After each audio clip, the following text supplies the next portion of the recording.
makita ang labas. Naroon pa ang mga pasanan hanggang sa panahong ito. Walang ibang laman ng kaban kundi ang 2 tapyas ng batong nasa Sinai. At ito ang tapyas ng batong kinasusulatan ng mga kasunduang ginawa ni Yahweh sa bayang Israel noong umalis sila sa lupain ng Ehipto. Si Kristo ang tupang walang kapintasan at salita na nagkatawang tao upang tayo ay mailigtas sa ating mga kasalanan. Luwalhatiin natin ang kanyang pangalan.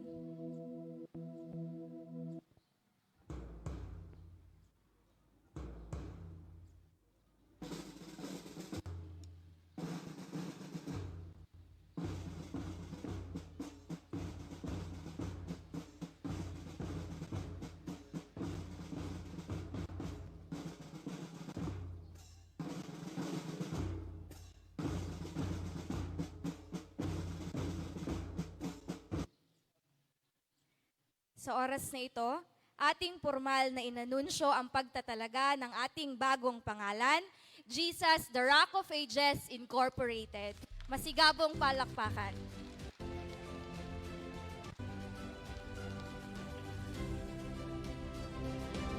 Muli, isang masigabong palakpakan.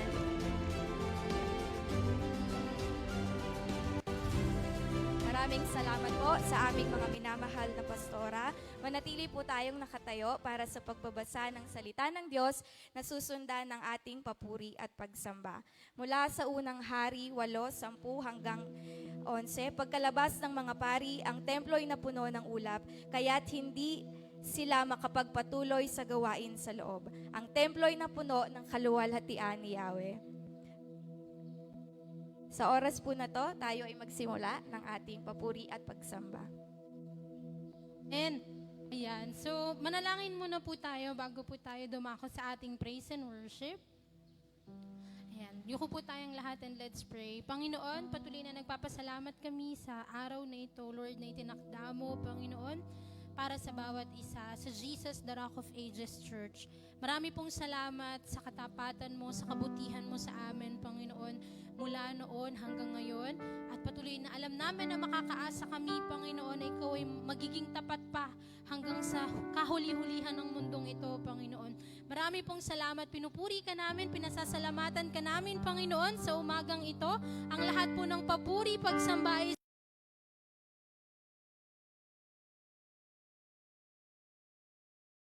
sige po, isang ulit malakas na palakpak para sa ating Panginoon na dakila at tapat sa bawat isa sa atin. Amen po. Amen. Hallelujah. Sige po, tayo ay patuloy na umawit sa ating Diyos. Ayan. Yung awit natin, Trading My Sorrow, no? Yung sabi sa chorus, Yes, Lord, no? So kahit anong mangyari, nagpalit man ng pangalan yung church, pero Yes, Lord pa din. Amen.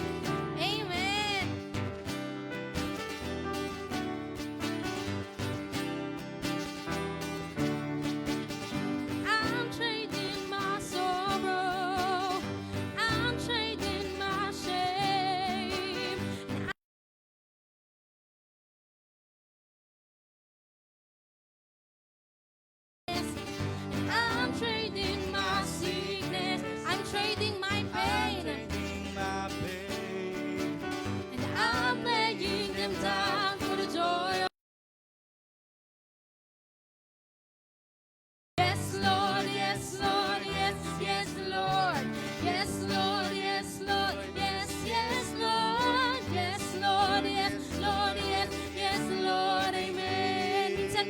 I'm trading my sorrow, and I'm trading my sorrow.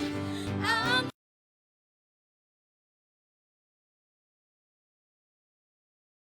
joy of the Lord. I'm trading my sickness. I'm trading my sickness. I'm trading my pain. I'm trading my pain. And I'm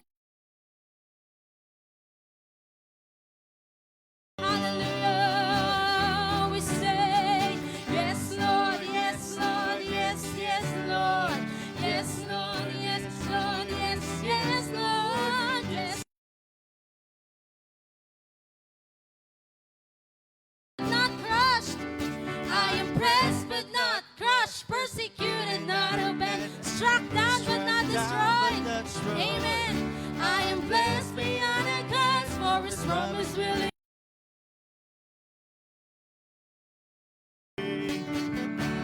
the sorrow may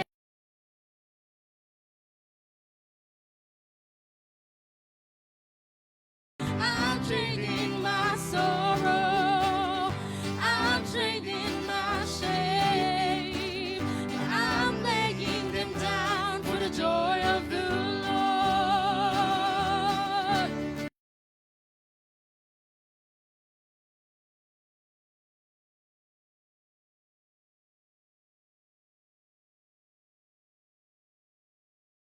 Of the Lord. Yes, Lord.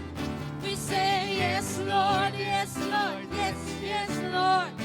Yes, Lord, yes, Lord, yes, yes, Lord. Yes, Lord, yes, Lord, yes, yes, Lord. Amen. Minsan pa, we say yes, Lord. We say Yes, Lord, yes, Lord, yes, yes, Lord.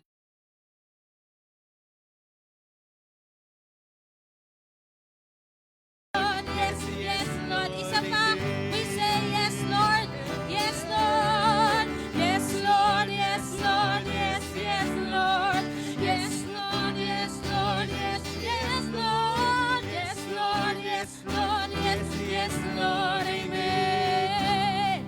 Yes, yes, Lord, amen. Yes, yes, Lord, amen.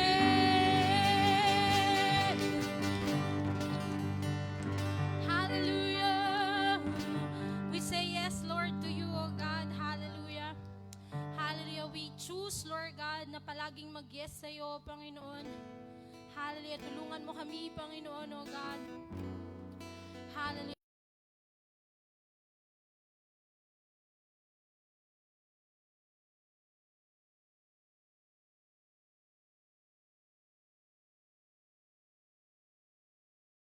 Oh God, we exalt you in this place. Hallelujah. Oh, worship. There is no one like you, God. Hallelujah.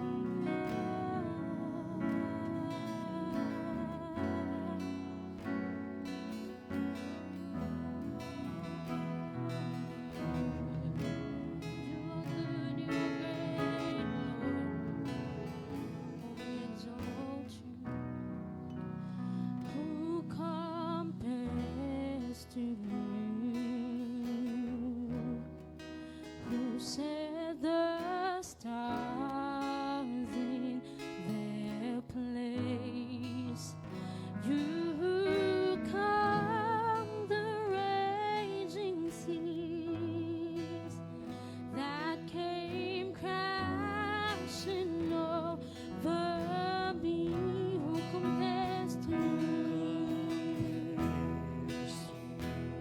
you? Who bring the morning light, you who bring the morning light, the hope of all the earth hope of all the earth. is rest assured in your great love.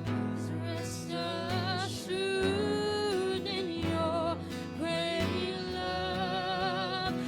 You are magnificent. Sige po, pwede ba natin itaas yung kamay natin sa Panginoon? Wonderful, Wonderful, glorious, glorious.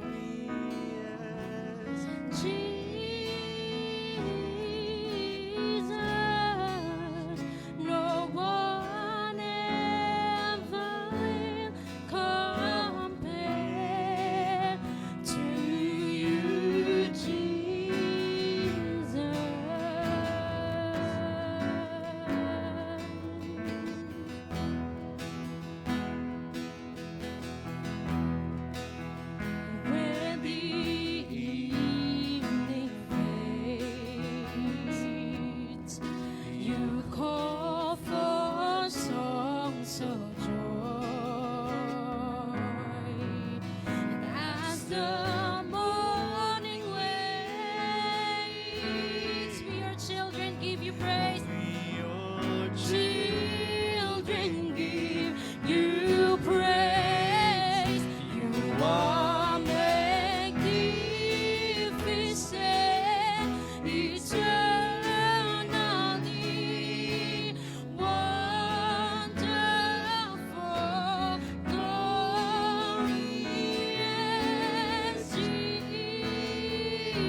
are magnificent, O Lord.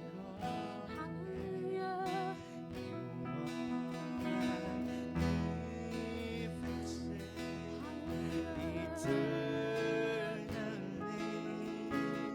Wonderful,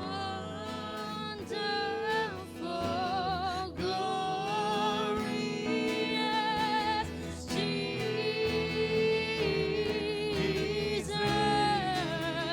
no one ever will come. For the last time we sing, you are magnificent. Hallelujah. Oh, eternally wonderful God. Wonderful, glorious Jesus,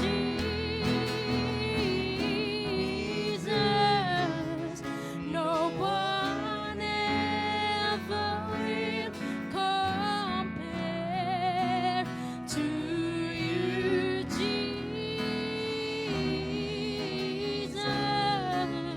No one ever will compare to you, Jesus.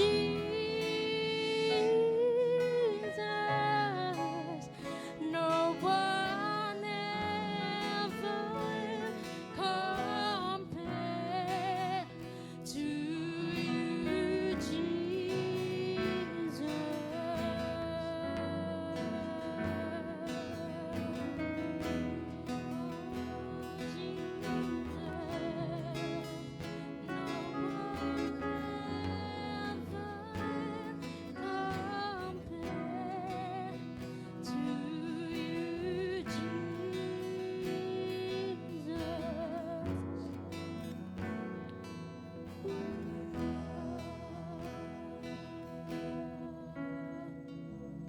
No one ever will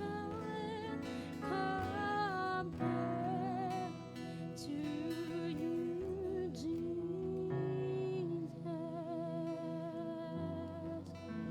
Hallelujah. Hallelujah. No one will ever compare to you, Jesus. Hallelujah. We are forever grateful sa iyo, Panginoon, for what you have done on the cross for us, Jesus.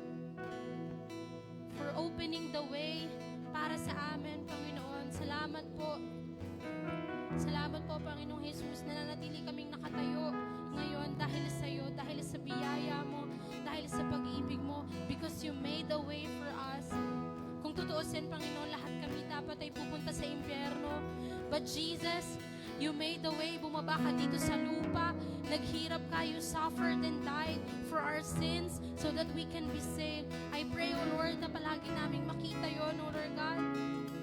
Hallelujah. As we walk on this earth, O Lord, palagi ka naming makita, Panginoon. Palagi naming makita yung krus, Panginoon. Hindi kami mawala sa paningin namin dito, Panginoon. So that we can endure kung paano ka nag-endure, O Lord God, until the end. Hallelujah. Salamat, Panginoon, because there is hope for everyone, Lord. Merong hope kami, Panginoon, na hindi dito natatapos yung buhay namin dahil may eternal life. There is eternal life in heaven with you, O Lord. Hallelujah. Salamat po, Panginoong Jesus.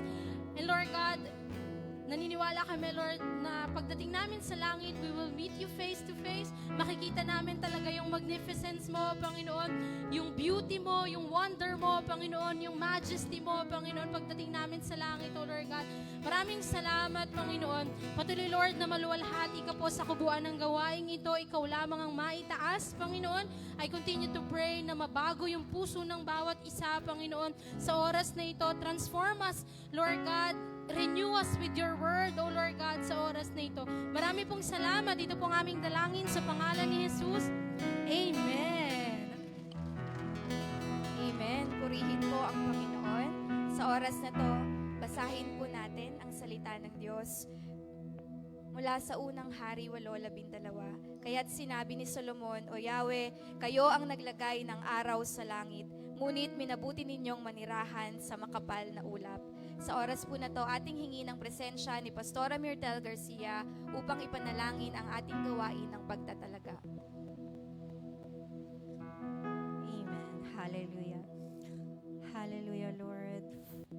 Amang Diyos, nagpapasalamat po kami sa mga taon na binigay mo sa church na ito, sa katapatan mo, sa faithfulness mo, Lord. We give you all the honor and glory, Lord, sa lahat ng katagumpayan na nangyari sa iglesia, Panginoon, for how many years? For 19 years, oh God. Thank you, Lord. Ikaw yung naging provider namin. Ikaw yung naging strength namin. Ikaw yung nag-lead sa amin. Ikaw yung leader ng church na ito. You are our head, Jesus Christ. Thank you, Lord. Thank you, Lord. Salamat po, Panginoon. Even sa personal na buhay ng bawat isa, ikaw po ang nagdala sa amin, Panginoon.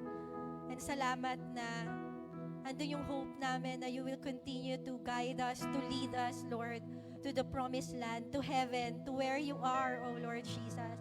Kaya po sa oras na to, sa bagong name ng church, the Jesus the Rock of Ages Church Incorporated, we thank you also, Lord, na tinulungan niyo po kami na maging maayos po yung aming connections, yung aming relationship sa government, Panginoon. We are able to abide by the law, Panginoon. Thank you, Lord, na hinayaan niyo po itong mangyari sa church, Lord. And sa oras pong ito na sa bagong pangalan ng church na ito, patuloy naming dinededicate ang church na ito to be your bride, Panginoon.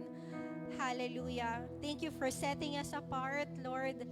And we continue to ask your guidance. We continue to ask you to lead us, Lord, na manatili kaming blameless, walang kapintasan, Panginoon, na kahit nasa kalagitnaan kami ng mundo, Panginoon, hindi kami mai-influence, Lord God. Ano mang tangka ng kaaway para ilayo kami sa iyo, hindi ito mangyayari, Panginoon. Ano mang tangka ng kadiliman na tangayin kami sa kadiliman, hindi ito mangyayari, Lord God. Yung liwanag na nasa iyo, Panginoon, ang patuloy na magdiningas sa bawat isa, Panginoon, at magiging reflection mo kami, Lord. We will be the light and salt ng mundong ito, Panginoon, as you set us apart, Panginoon. Makita po sa buhay ng bawat isa na ikaw, O Diyos, ay buhay, Panginoon, at ikaw ay babalik, O Lord.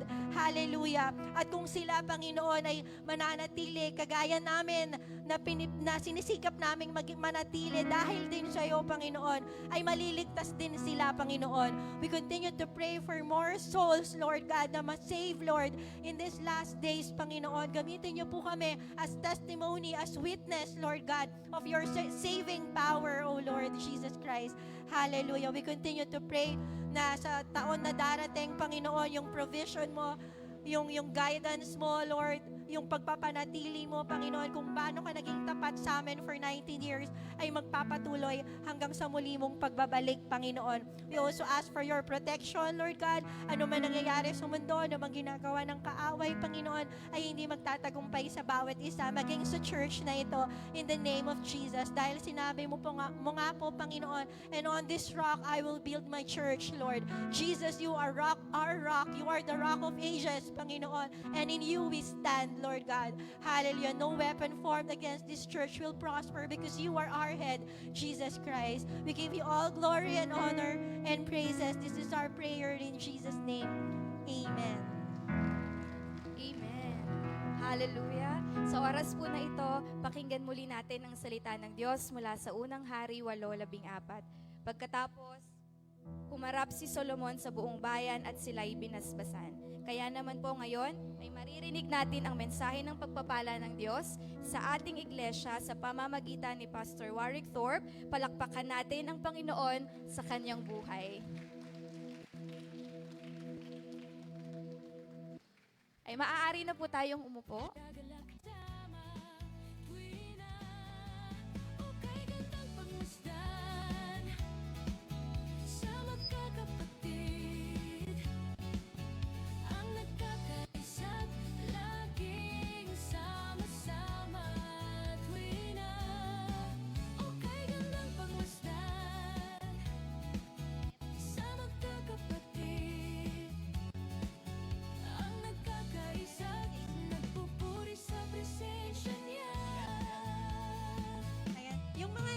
Naiinitan po dito, pwede kayo lumipat dito kung nakatutok po sa inyo yung araw. Ayan, para makapakinig tayong mabuti. Ayan, so pasensya na po kayo dito yung place natin ngayon kasi di tayo kasya lahat sa ating church. So, ayun, pwede po ba tayo magkamustahan muna saglit? Kasi parang ngayon lang tayo nagkita-kita ulit, no? So, kamayan muna natin ang bawat isa. Tayo muna po tayo. Yan, and let's greet one another.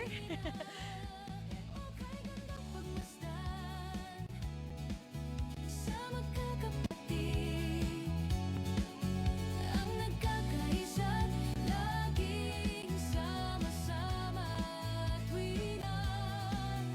Okay gandang pagmasdan sa magkakapatid, ang nagkakaisa't nagpupuri sa presensya niya.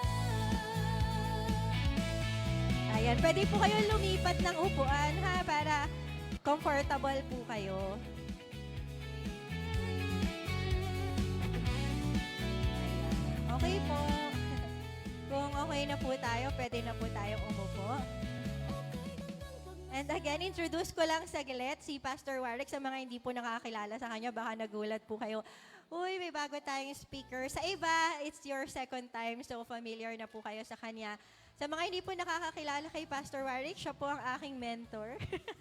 Ay, spiritual father. Ayan, nag-guide po sa akin sa lahat ng mga ginagawa natin dito sa church. And lalo na sa Word of God. So talagang napakalalim po niya sa Bible and we are blessed kasi every time nagvi-visit siya dito sa Philippines, hindi niya nakakalimutan. He doesn't forget our church. Ayan. So he always visits us when he's here. So ayun, I'll try my best po na mag-interpret. Pasensya na kayo kasi medyo namamalat ako siya nanisipon, pero I'll try my best.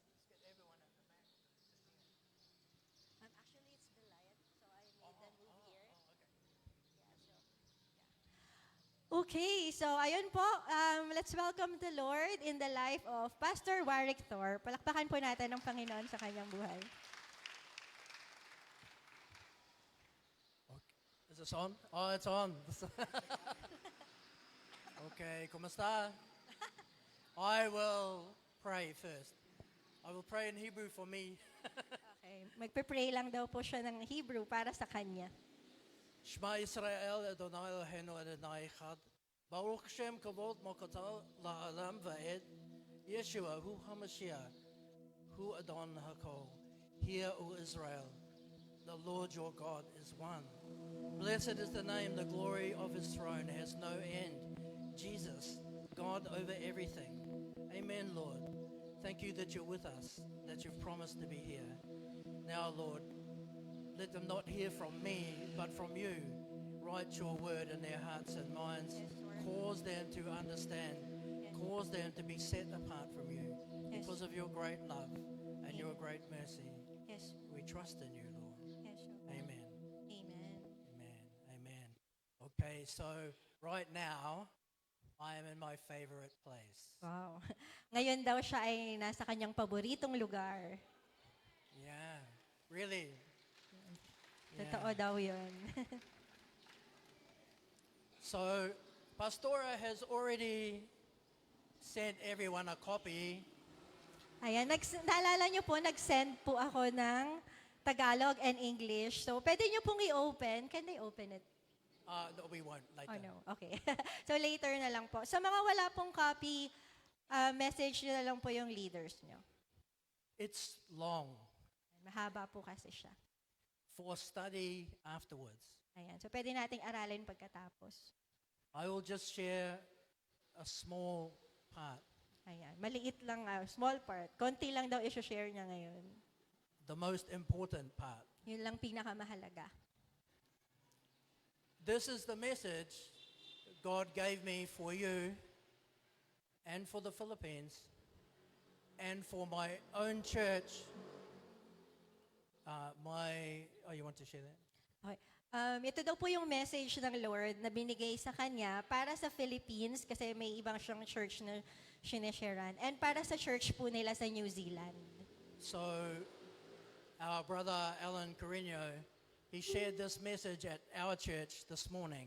Okay. Si Brother Alan po, siya po yung nag-share sa church nila ngayon kasi wala po siya doon ngayon.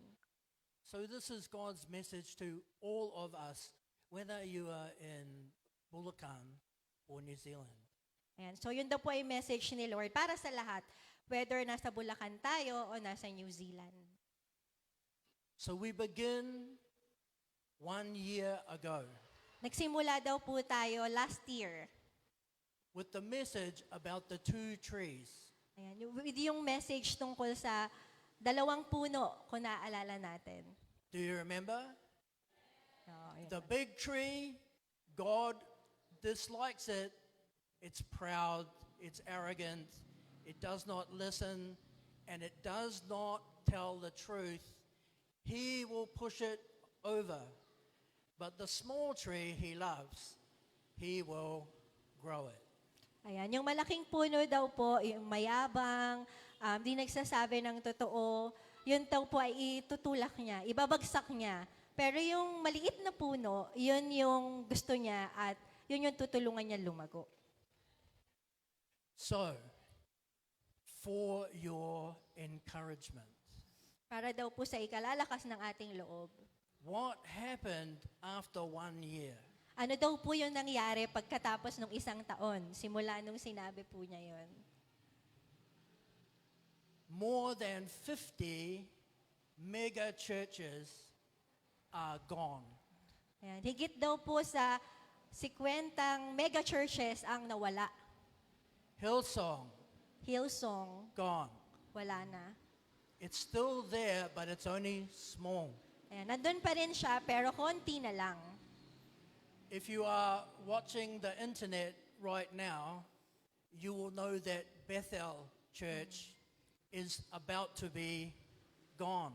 Ayan, kung nanonood daw po tayo sa internet, malalaman po natin na yung Bethel Church ay pawala na rin.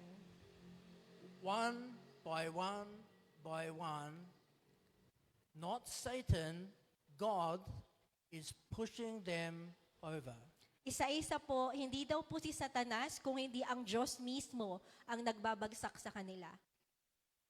There are 3 things that is common to them all. Meron daw pong 3 bagay na karaniwan sa kanila. They did not preach what the Bible actually says. Hindi daw po nila tinuturo yung sinasabi ng Biblia, number 1. That causes the people to be led away from Jesus instead of to him. Kaya yung mga tao nalalayo kay Jesus instead na lalapit sa Kanya. Of course, God will not be patient with that forever. Ayan. Kaya po ang Diyos ay hindi magpagpapasensya na sila habang buhay. The second is money. Pangalawa ay pera. They used the size of the church to become personally wealthy. Ginagamit po nila yung laki ng church para maging personally na mayaman. Like a corrupt politician, Kagaya ng mga corrupt na politiko. but claiming to represent God. Ayan. Pero sinasabi nila na nire-represent daw nila ay Diyos. They just had their hand in the pocket of their people. Kinukuhanan lang daw nila yung bulsa ng mga tao. God will not tolerate that. Hindi daw yun kukonsintihin ng Diyos. And the last At panghuli is pride. ay pride. Ano yung pride? They preached pride. Ang tinuturo daw po nila ay pagmamataas. Pride. They told people to be proud. Tinuturuan daw nila yung mga tao na maging mapagmataas. They said they were trying to make you the best you, Ang sinasabi daw po nila, tinuturuan daw po nila yung mga tao na kayo dapat yung maging best version of yourselves. but actually what that is to make you proud, arrogant, and thinking that you are more important than you are. Ayan. Pero ang ginagawa lang daw po noon, ginagawa po tayong mayabang, mapagmataas, at mukhang mas mahalaga or importante kesa sa ibang tao. God blesses the humble, Ang pinagpapala ng Diyos ay ang mapagkumbaba. but he actively opposes the proud. Pero sinasalungat niya actively ang mga mapagmataas. The biggest Protestant denomination in the world Ang pinakamalaki daw pong protestanteng denominasyon sa buong mundo, the Church of England, ang Church of England, gone. ay wala na din po. It's split. Naghiwalay na po ito. Most of it now rejects the Bible. Karamihan daw po sa kanila ay tinatalikuran na ang Biblia. They openly reject it. Hayagan daw po nilang nire-reject o tinatanggihan yung Biblia. They are more political than religious. Mas political daw po sila kaysa religious o spiritual. But there was a remnant. The small part stayed faithful. Pero merong maliit na part or remnant o maliit na grupo ng mga tao ang nanatiling tapat. The big part is dying. Yung malaking part ng church ay namamatay. The remnant is growing. Yung maliit na grupo ay lumalago. Because God watches over His word to Amen. fulfill it. Amen. Dahil ang Diyos ay kinikip niya, minamatyaga niya yung kanyang salita para ito ay tuparin. It's shocking. It's sad. Yan. Nakaka-shock daw po, anti-shock. Ayun. At nakaka-lungkot. And for many people, At para sa maraming tao, it's extremely dangerous ito ay lubusang nakakabahala or nakakatakot to their salvation. para sa kanilang kaligtasan. And so, we need to see what God is saying now. Kaya dapat pong makita natin kung ano yung gustong sabihin ng Diyos sa ngayon. So, point 1, Point 1, sa mga nagno-notes, God, not Satan, is the one who is doing the bulldozer job on the church. ang Diyos daw po hindi sa Satanas ang nagbubulldoze. Ano yun? Bulldozer, yun. Ng mga churches. Hindi si Satanas. To save Para iligtas his people ang kanyang ang bayan niya from those ministries. sa mga ministry na yon. Understand? Naintindihan po? So do not be discouraged Kaya wag daw po tayong panghinaan ng loob when you see what looks like bad news. kapag nakikita natin yung mukhang masamang balita. It is not Satan winning. Hindi daw po si Satanas ang nananalo. It is God being holy. Yan, yun daw po ay Diyos na pinapakita niya yung kabanalan niya sa mga tao. That's point 1. Yun po yung point 1. But that year is over. Yan. Pero tapos na yung year na yon, last year. Those things will continue. Magpapatuloy daw po yung mga bagay na yon. You will see many more famous churches. Mas, Oh. mas marami pa daw po tayong makikita ng mga sikat ng mga iglesia na babagsak. So watch for those 3 things. Yan. So tingnan po natin daw yung tatlong bagay na yon. Money, Money or pera, not preaching the actual gospel, hindi nagpipreach ng totoong gospel or ebanghelyo, and pride. at pride o pagmamataas. Actually, I will add the number 4. Mag-a-add daw po siya ng ikaapat. I wasn't going to mention it, Hindi daw po niya dapat babanggitin ito, but God says I have to. pero sabi daw ng Lord, kailangan niya itong sabihin. The leadership in these places Ang pamumuno or leadership sa mga lugar na ito becomes so arrogant. ay naging sobrang mapagmataas. They think they are God. Akala nila sila ay Diyos. And they become controlled by their flesh. At sila ay napapangunahan ng kanilang laman. As a direct result, Bilang bunga, in almost every case, sa halos sa lahat ng kaso, the leaders ang mga leaders have been found guilty na natagpo ang guilty of being sexual predators natagpuan na silang guilty na sila ay mga sexual predators of their congregation. ng kanilang kongregasyon. They will tell a young girl, or in many cases, a young boy, homosexual, that God will bless you if you just get into my bed. Sasabihin daw po nila sa mga kabataang babae at mas worse sa kabataang lalaki, kung lalaki sila, na pagpapalain ka ng Diyos kung sasama ka sa akin sa higaan ko. God wants us to be sure Gusto ng Diyos na tayo ay maging sigurado that these men na ang mga lalaking ito o taong ito and women in some cases o babae sa ibang mga kaso are not his servants. ay hindi kanyang totoong lingkod. They are wolves in sheep's clothing. Sila ay mga lobo na nagpapanggap na tupa. So you know the signs now Kaya alam nyo na ngayon yung tanda to be aware of, para maging aware tayo, so you can guard yourself para maingatan natin ang ating sarili and the people that you love. at ang mga taong minamahal natin. Especially, I'm talking to the young ones Lalo na ang mga kabataan who are on here na laging nagse-cellphone. with all those popular ministries Dahil nga doon sa mga sikat na ministry that seem so attractive, na mukhang maganda, but they can be so deadly. pero sila ay totoong nakakamatay. The only real ministry is this. Amen. Ang tanging totoong ministry ay ang salita ng Diyos.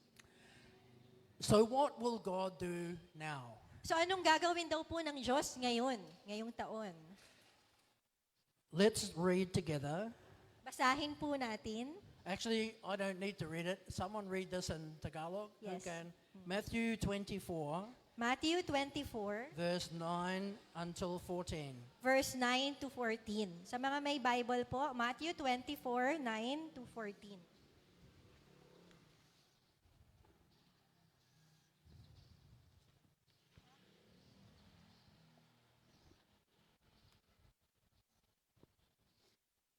Sound check. Matthew 24, verse 9. So, sa mga kapatid po natin, pakibuksan po yung Bible. Ayan, so wala po tayong PowerPoint, so we encourage everyone to open po yung Bible. Matthew 24, verse 9. Pagkatapos, ay kapupuotan kayong lahat dahil sa inyong pagsunod sa akin. Isasakdal kayo upang pahirapan at patayin. At dahil dito'y, marami ang tatalikod sa kanilang pananampalataya. Mapupuot sila at magtataksil sa isa't isa. Verse 11, marami ang magpapanggap na propeta at ililigaw ang mga tao. Lalaganap ang kasamaan, kaya't manlalamig ang pag-ibig ng marami. Verse 13, ngunit ang mananatiling tapat hanggang wakas ang siyang maliligtas. Ipapangaral sa buong sanlibutan ang magandang balitang ito tungkol sa kaharian ng Diyos upang magsilbing patotoo sa lahat ng mga bansa at saka darating ang wakas. Can you repeat 12 to 14? Verse 12, lalaganap ang kasamaan, kaya't manlalamig ang pag-ibig ng marami. Verse 13, ngunit ang manatiling tapat hanggang wakas ang siyang maliligtas. Ipapangaral sa buong sanlibutan ang magandang balitang ito tungkol sa kaharian ng Diyos upang magsilbing patotoo sa lahat ng mga bansa at saka darating ang wakas. Thank you, Lord.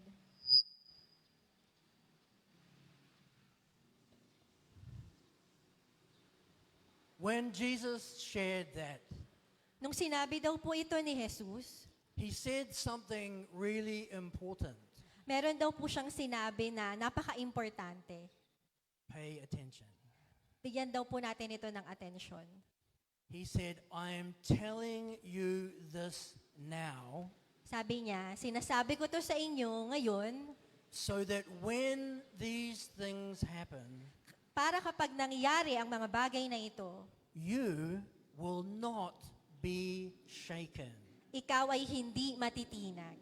You will not lose your confidence. Ano?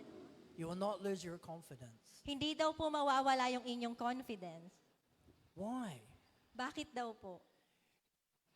Because even though what is happening Dahil daw po kahit daw po nangyayari, seems so shocking and evil, ay parang shocking at napakasama.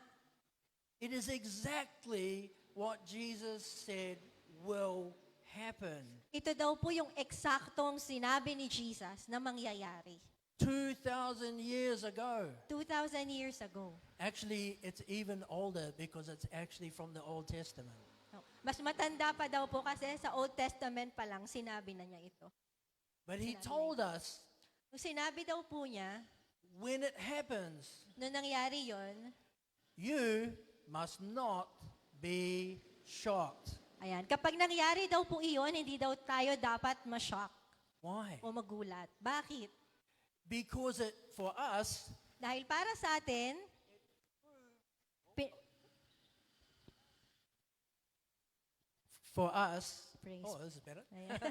For us, it proves that He is God. Pinapatunayan daw po nun na siya ay Diyos. God foreknows, meaning He knows in advance everything that is ever going to happen.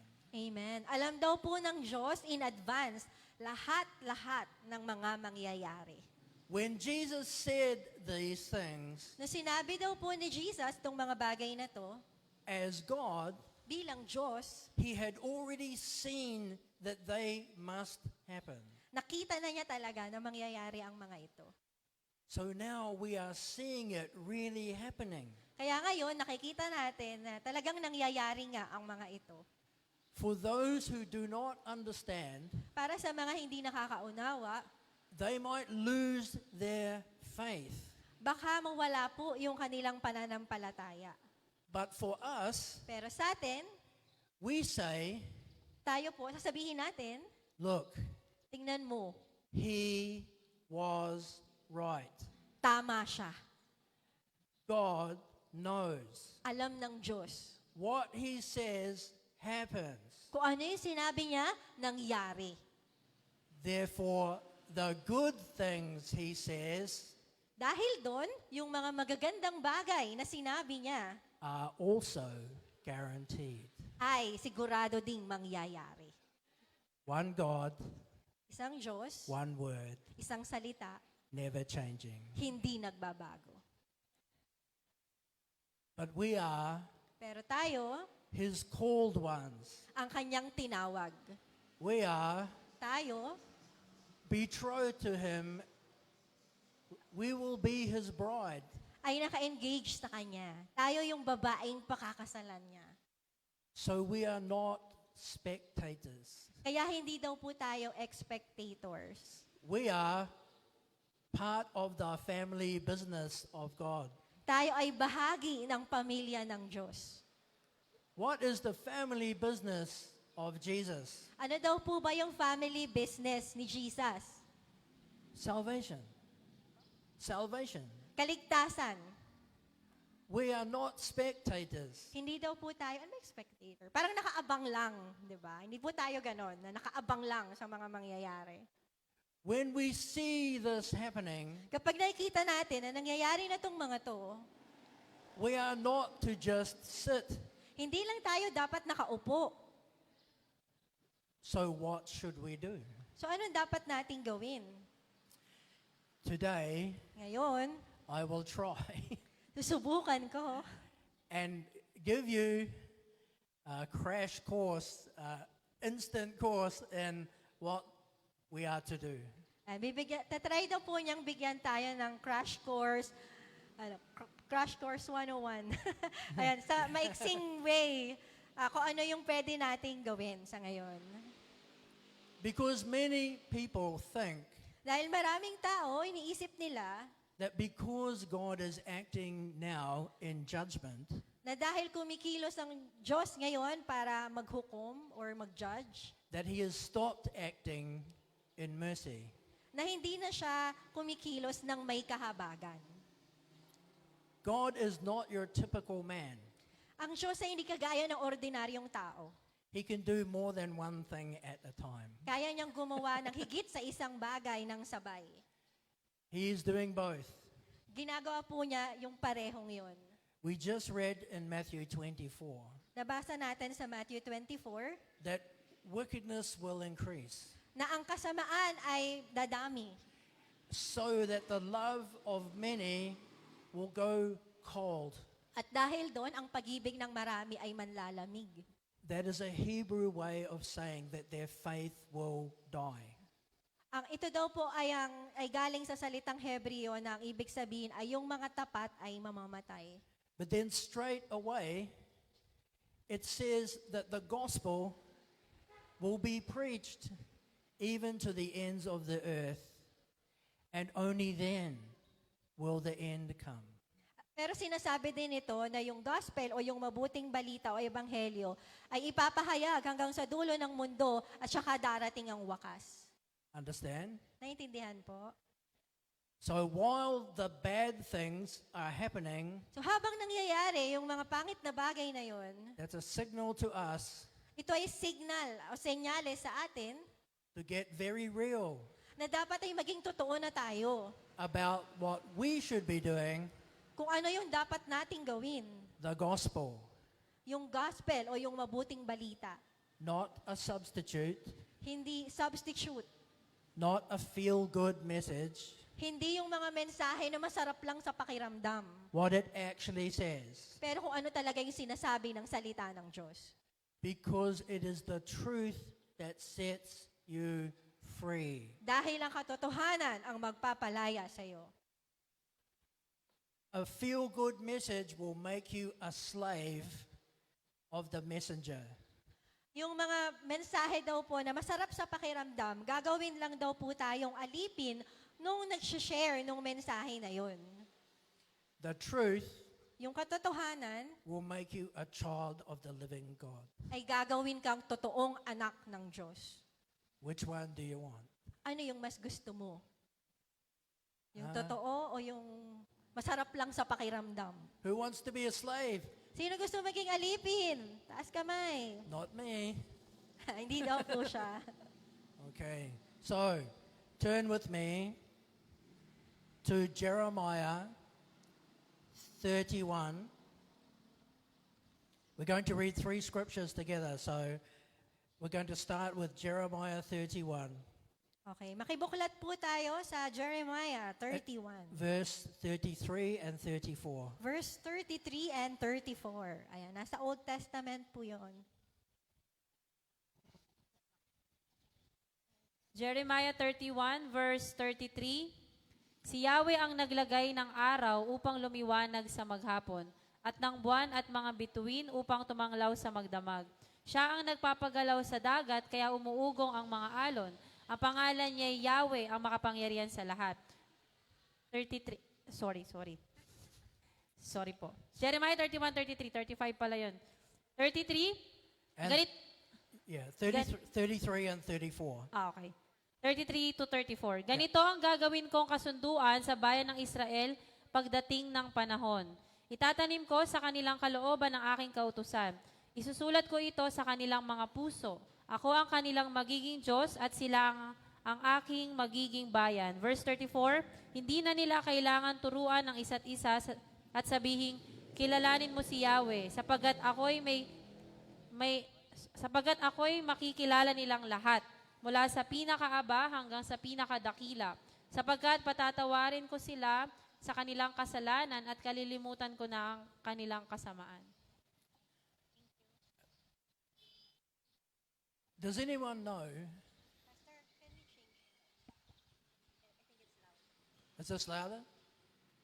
Okay. If someone says to you, Pag sinabi daw po ng isang tao sa inyo, if they pass their Bible, yan, binigay daw po yung Bible sa inyo. it's okay, I won't pick on anyone. Wala daw po siyang natatawagin. Kayo natakot. If I was to pass my Bible to Julie and say, show me where, in here, where is the new covenant actually? Where is it spelled out. Ayan. Kung ibibigay daw po niya yung Bible niya kay Julie at ang tanong niya, saan daw po sa Biblia ang bagong tipan? Saan part sa Biblia ang bagong tipan? Because someone might do that to you. Dahil baka may gumawa po nun sa inyo. Because when you read the New Testament, Dahil kapag binasa po natin yung bagong tipan, it's not in there. wala daw po yun doon. The actual covenant Ang totoong covenant o Is- tipan is not written down in the New Testament. ay hindi daw nakasulat sa bagong tipan. Gulo, no? In case you wonder why, in case you're wondering why, Ayan. In case daw po na nagtataka kayo, it's because every Jewish person dahil ang lahat daw po ng mga taga-Hudyo, ang mga Hudyo, already knew exactly what it said alam na daw po nila kung ano yung eksaktong sinabi nun. because it's in the Old Testament. Dahil hindi pala sa New Testament, pero nasa Old Testament, That yung they- New Covenant. That they studied from childhood. Na pinag-aralan nila, bata pa lang sila. You just read from it. So nabasa na po natin sa Old Testament. Jeremiah 31. Jeremiah 31. It's quite long Mahaba daw po yun. because the actual new covenant Kasi yung totoong New Covenant, is spelled out blow by blow there. ayan, so naka-spell out daw po sa Jeremiah 31, yung New Covenant. God told Jeremiah Sinabi po ng Diyos kay Jeremiah what Jesus was going to do kung ano yung gagawin ni Jesus. 500 years later. 500 years pagkatapos nun. Okay? What we just read, Yung binasa natin, do you notice something it says? alam niyo daw po ba kung ano yung sinasabi nun? It says in Hebrew, it's Moriel. God is my teacher. Ang Hebrew daw po nun ay Moriel, na ang ibig sabihin, ang Diyos ang aking guro. He promises Pinangako po niya that He will show Himself and give us His law Himself. na ipapakilala niya ang kanyang sarili at ibibigay ang kanyang sarili. That's why your private study at home is so important. Kaya napakahalaga daw po yung personal na pag-aaral natin ng salita ng Diyos sa ating mga tahanan. Concerning the Holy Spirit, Concerning daw po yung banal na espiritu, the real one, yung totoong banal na espiritu. Jesus said when He comes, Sabi po ni Jesus na kapag dumating daw po ang banal na espiritu, He will recall to your mind ipapaalala daw po niya sa ating isip everything I have said. lahat ng sinabi ni Jesus. And He will lead you At siya daw po ang maglilid sa atin into all truth. sa katotohanan. That is the primary, the most important role of the Spirit of God in you. Yun daw po yung pinakamahalaga na layunin o tungkulin ng banal na espiritu sa atin. Because He's keeping the promise found in Jeremiah 31. Amen. Dahil tinutupad daw po niya yung kanyang pangako sa Jeremiah 31. God Himself Ang Diyos mismo promises ang nangako that those who seek Him na lahat ng humahanap sa Kanya with all their heart and mind and strength ng buong puso, ng buong isip, ng buong kalakasan will find Him, ay matatagpuan siya. know Him, Makikilala siya and be reconciled to Him, at maipagkakasundo sa Kanya. and have eternity with Him. At mararanasan ang buhay na walang hanggan kasama siya. That's our first and most important blessing. Yun daw po ang ating una at pinakamahalagang pagpapala na naranasan. Because while God is judging Dahil habang hinuhusgahan ng Diyos the wicked, yung mga masasama, He is still doing that. ganun pa rin daw po yung ginagawa niya. He knows who is missing. Alam daw po niya kung sino yung nawawala. Remember, He knows everything in advance. And naalala po natin, alam daw po ng Diyos lahat-lahat in advance. He knew Judas would betray him. Alam niya na pagtataksilan siya ni Judas. He knew everything in the gospel before it happened. Alam niya daw lahat sa gospel o sa mabuting balita bago pa yun nangyari. And he knows every single person on earth that is going to say yes when he makes himself known to them to keep this promise. Alam daw po niya, bawat isang tao sa buong mundo, kung sino yung mag-oo kapag siya po ay tinawag nila. At alam daw po niya kung sino yung tutupad sa salita ng Diyos, sa pinangako niya. He knows, but we don't. Alam po niya, pero hindi natin alam. Therefore, Dahil doon, share the gospel ibahagi natin ang mabuting balita. with who? Kanino? Everyone. Sa lahat ng tao. It's not up to us to Hindi- choose. Hindi tayo dapat mamili. Share the gospel with everyone, even the most unlikely. Ibahagi daw po natin yung mabuting balita sa lahat ng tao, kahit sa mga taong parang hindi naman tatanggap. Even Matthew, the tax collector, Kahit daw po kay Mateo na maniningil na buwis. even Zacchaeus, the wicked tax collector, Kahit kay Zacchaeus, yung masamang maniningil ng buwis. right? And even a priest who hated Jesus and did his absolute best to destroy the church. What's his name? Shaul of Tarsus, that Jesus gave a new name, Paul the Apostle. Amen. Kahit daw po sa pari na sobrang galit kay Jesus, gustong patayin yung mga tagasunod niya, na ano daw po yung pangalan niya? Si Saul of Tarsus. Pero binigyan siya ng bagong pangalan at naging Paul. Nakilala natin. Hindi si Paul Manyo, yung Paul sa Bible. When the really wicked are saved, And kapag daw po yung mga masasama ay naligtas, they have an advantage. meron daw po silang advantage. They understand Nauunawaan nila what God has saved them from kung saan sila niligtas ng Diyos. much more than people who have been, good all their lives. Nang mas higit kesa dun sa mga buong buhay nila, naging mabait naman sila. You will rarely find Bihira ka daw po makakakita a real Christian ng isang totoong Kristiyano who's been bought out of crime or drug addiction or something like that, na pinanganak sa isang krimen o drug addiction, who will ever betray Jesus. na magtataksil kay Jesus. They are grateful. Sila yung mas thankful, mas grateful, mas mapagpasalamat. They understand how vital the gift that God has given them. Nauunawaan nila kung gaano kahalaga yung regalong natanggap nila. They will suffer, but they will never let go. Maghihirap sila, pero hindi sila bibitaw kay Jesus. So preach the gospel to everyone.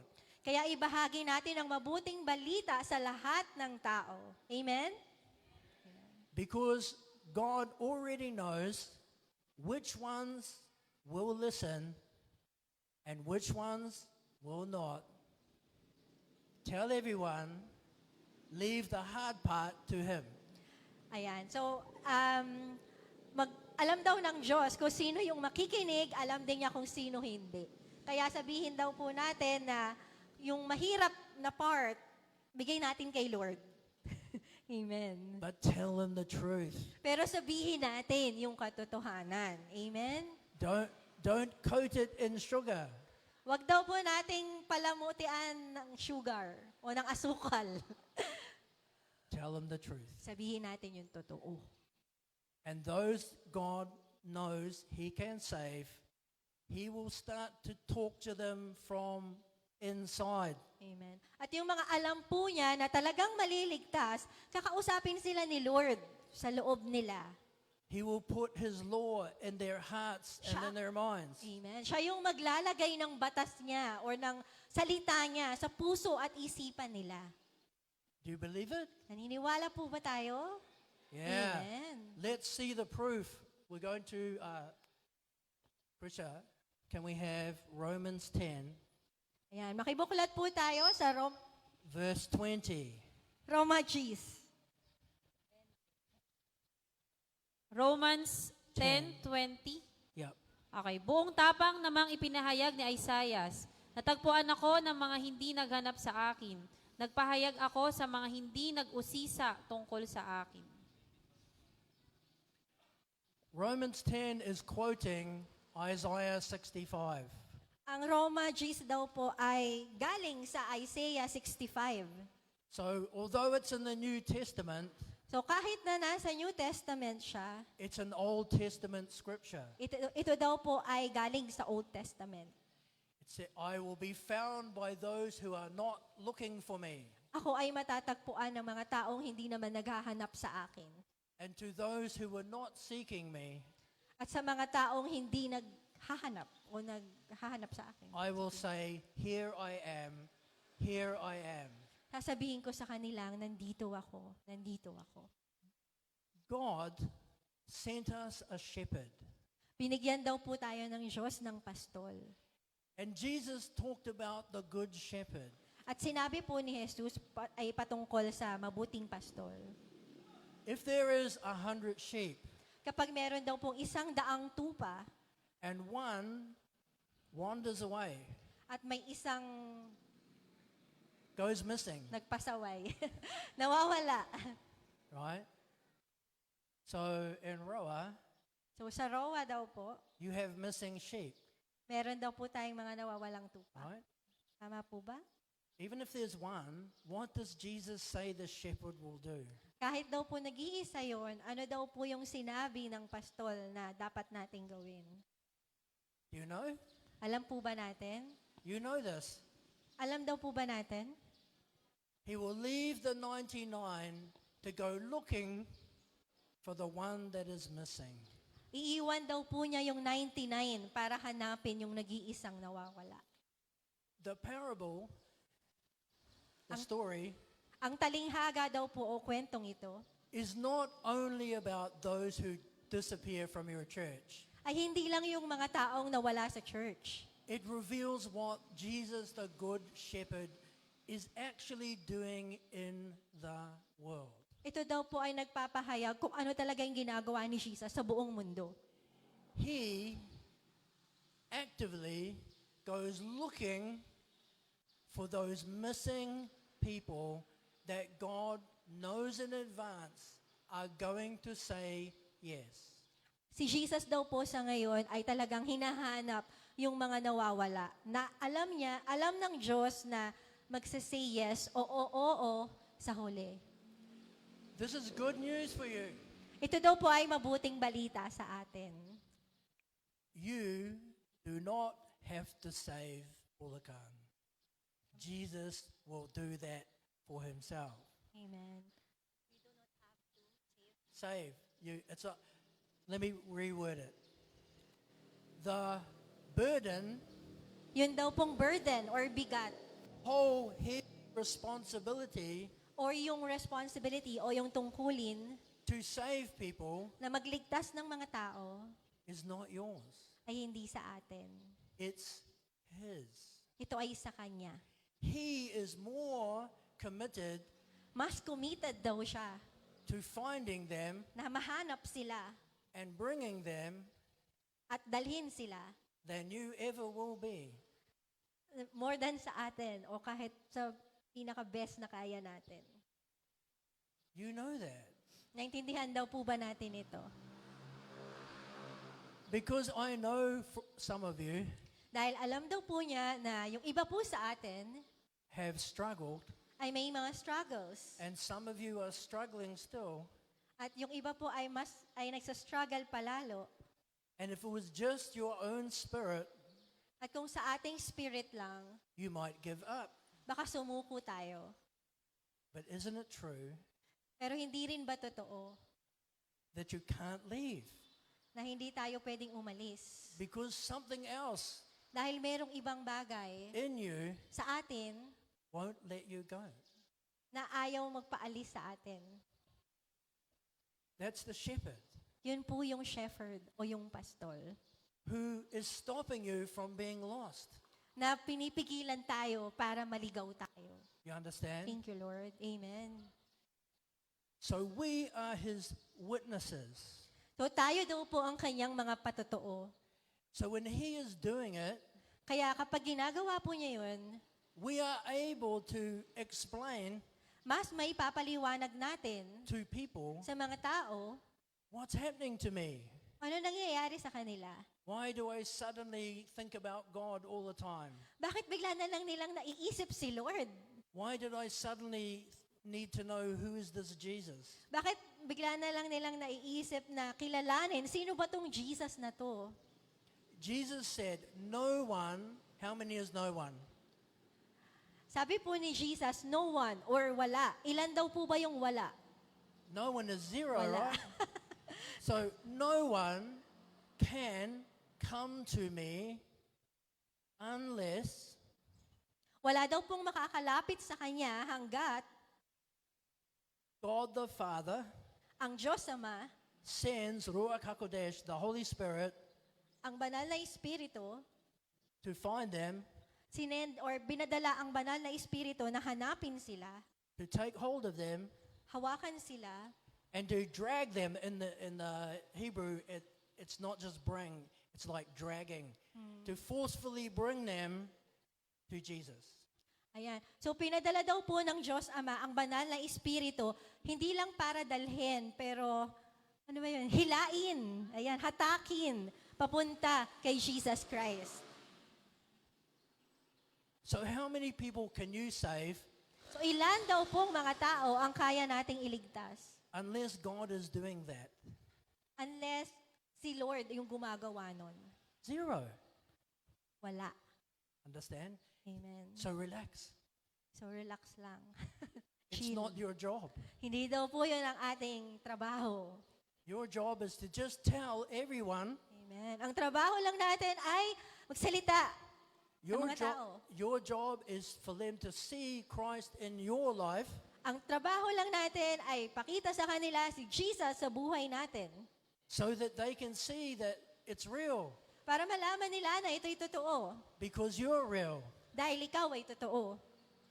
And when it is God's will, At kapag sa kalooban ng Diyos, because he knows this is someone he can save, dahil alam niya na yung taong yun ay kaya niyang iligtas, he will do everything that we cannot. kaya niyang gawin at gagawin niya yung lahat ng bagay na hindi natin kayang gawin. You understand? Naintindihan po natin? Amen. And we read that the gospel must be preached to the very last person on earth before the end will come, which means it is not finished. At nabasa natin, di ba, na kailangan makarating yung ebanghelyo hanggang sa dulo ng mundo bago dumating yung wakas. So, hindi pa siya nangyayari. Hindi pa siya tapos. So, some advice. May payo daw po siya. When you are planning your evangelism, Kapag nagpaplano daw po tayong maghayo, no gimmicks, wala daw pong gimmicks. okay? People can see through that. Nakikita daw po yun ng mga tao. Number 2, Pangalawa, don't be desperate. wag daw po tayong desperado. Because if the person you're speaking to can be saved, God is even more interested in doing that than you are.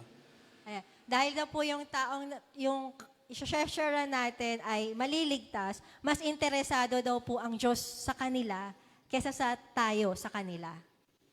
So I want to give you some example So bibigyan daw po niya tayo ng example o mga halimbawa so that you know that it's true. para malaman daw po natin na totoo yung sinasabi po niya. Why is that scripture from Isaiah there in Romans? Bakit daw po yung talata na yon sa Isaiah ay nasa Roma? Something happened Meron daw pong nangyari to the apostles sa mga apostol that they could not understand. na hindi nila naiintindihan. Anyone know what it was? Meron daw po bang nakakaalam kung ano yun? All the apostles are Jewish. Lahat daw po ng apostol ay mga Hudyo. The covenant in Jeremiah 31 is with the Jewish people. Yung covenant o tipan sa Jeremiah 31 ay para sa mga Hudyo. So who do you think the apostles were expecting to come? So sino yung mga ine-expect ng mga apostol na darating o lalapit? And who did come? Sino daw po yung lumapit or dumating? Gentiles. Gentiles o mga hentil. Not one or two, Hindi isa o dalawa, thousands. thousands o libo. The Jewish Christian church grew very fast. Yung mga Christian church daw po ng mga Hudyo ay mabilis dumami. All the first Christians were Jewish. Lahat daw po ng mga unang Kristiyano ay mga Hudyo. There has always been Jewish Christians, even now, up to today. And- Always. Hindi daw po nawawala. Laging merong Jewish or Christian churches na mga Hudyo. Yeah, I mean, born Jewish became Christian, right? Okay. But the Gentiles grew even faster. That's why today most Christians were not born Jewish, because God grew the people no one expected. Us Amen. at a massive rate.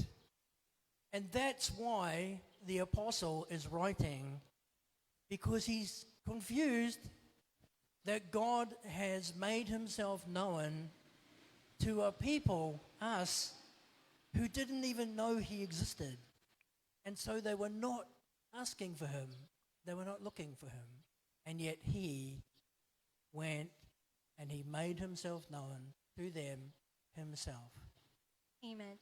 So, yung mga di ba, sabi nga po, yung mga Jewish, meron na talaga originally na Christian churches. Pero yung mga Gentiles, biglang dumami nung time nila. Kaya ngayon si Apostol Pablo, nagulat siya. Paano nangyari yun na parang dumami yung mga Gentile churches? Yun ay dahil ang Diyos mismo ang tumatawag sa kanila at pumipili sa kanila para ipakilala yung sarili niya.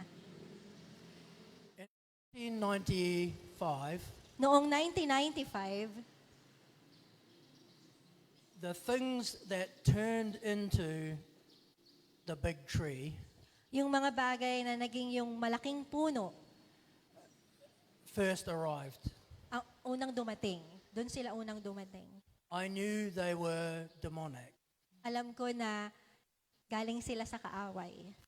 but God told me Pero nang sinabi ng Diyos sa akin, it was judgment from Him. ito ay judgment o paghukom sa kanila.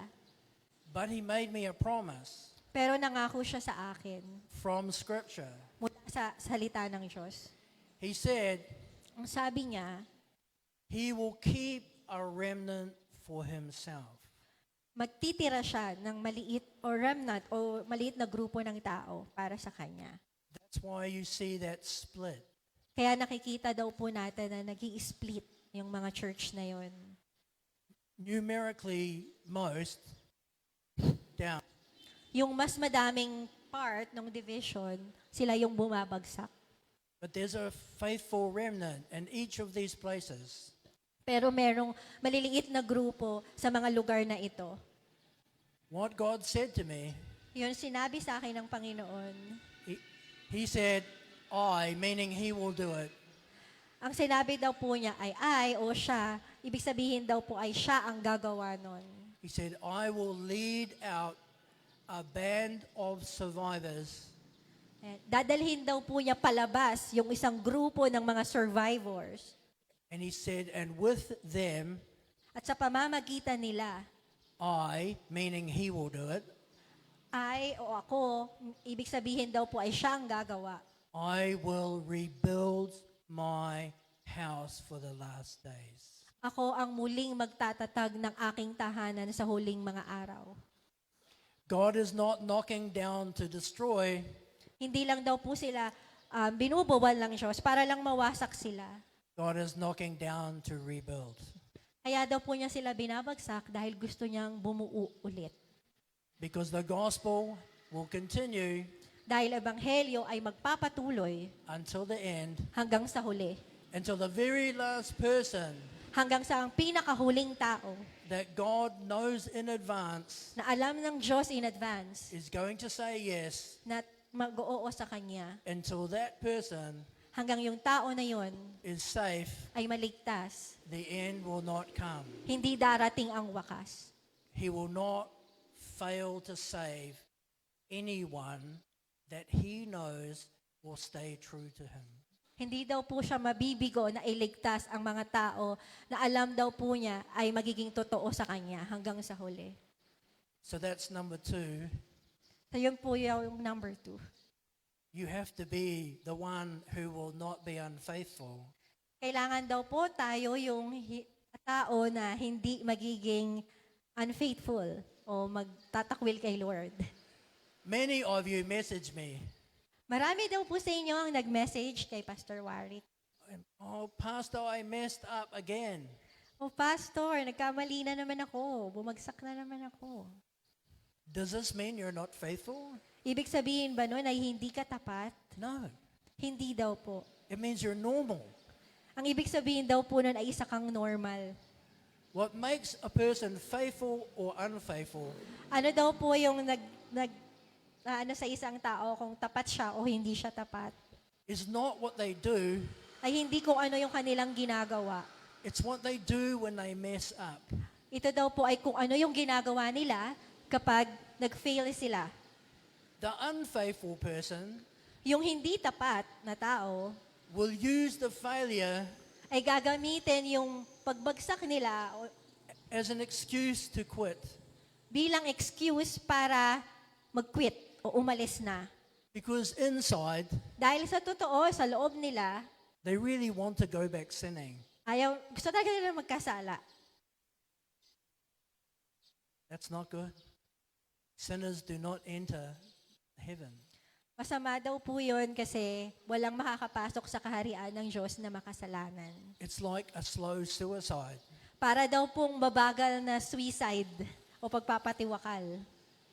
The faithful person Yung tapat daw po will still trip over many times, ay babagsak pa rin daw po ng maraming beses.